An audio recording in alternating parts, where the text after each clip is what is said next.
So the 6 core cultural values that I've identified from doing this research. Number 1 is Tofi. Tofi is inheritance. And Samoans believe that we are inheritors of God directly from above. And everything we own does not belong to us. We are caretakers. We are stewards. Yes. We make sure that they are taken care of, because once we're done in this world, we're going to be gone. But somebody will take care of it. So they're very, very careful. That's their covenant. No corruption. They're very clean-minded. So that's number 1.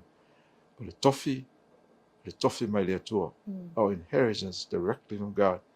And that makes them think, even before they apply and make an application for that particular core value, they know that somebody's there watching over them. Yeah. So that's number 1. Number 2.